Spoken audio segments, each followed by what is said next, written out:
గోంగూర పప్పుని మీరు ఎప్పుడైనా ఇలా ట్రై చేశారా? ఈ ఒక్క సీక్రెట్ ఇంగ్రీడియంట్ వేస్తే టేస్ట్ మాత్రం నెక్స్ట్ లెవెల్. చివర్లో ప్రదోష వ్రతానికి సంబంధించిన ఒక పరిహారం గురించి కూడా తెలుసుకుందాం.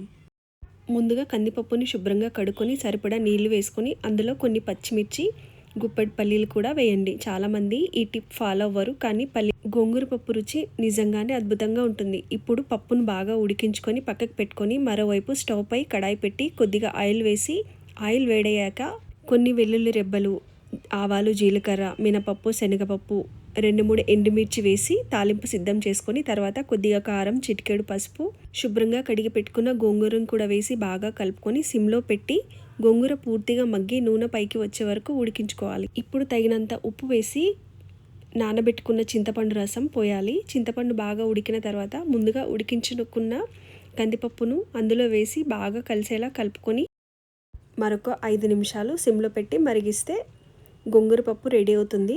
ఇప్పుడు పరిహారం గురించి తెలుసుకుందాం. ఎన్నో రోజులుగా ఆగిపోయాయని అనుకున్న ముఖ్యమైన పనుల్లో మళ్ళీ కదలికలు రావడానికి ఇది ఒక శుభ అవకాశంగా భావించవచ్చు. అయితే ఈరోజు చేస్తే రేపే ఫలితం వస్తుందని కాదు. భక్తి విశ్వాసంతో ఈ పరిహారం చేస్తే రాబోయే 6 మంత్స్ లోపల మంచి మార్పులు కనిపించవచ్చు.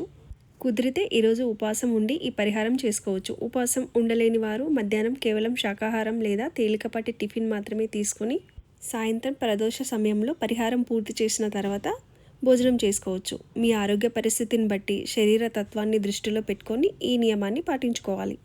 ఇప్పుడు పరిహారం ఎలా చేయాలో చెప్తాను. ఒక రాగి చెంబు నిండా నీళ్లు తీసుకొని అందులో 5 మారేడు దళాలు, ఒక జమ్మి ఆకు, కొద్దిగా బెల్లం, కొంత పొట్టు తీయని పెసలు, అలాగే కొన్ని తెల్ల బియ్యం వేయండి.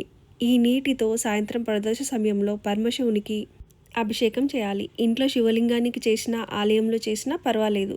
భక్తి విశ్వాసమే ఇక్కడ ముఖ్యమైనవి. ఇలా అభిషేకం చేసిన అనంతరం పరమశివునికి నమస్కరించి ఎన్నో రోజులుగా నిలిచిపోయిన పనులు మళ్ళీ ప్రారంభం కావాలని భక్తితో ప్రార్థించుకోవాలి. ఏదైనా సరే నమ్మకంతో చేయండి, హాయిగా ఉండండి. ఇందులో మీకు రెసిపీ నచ్చిందా లేక రెమెడీ నచ్చిందా? నచ్చితే కామెంట్ చేయండి.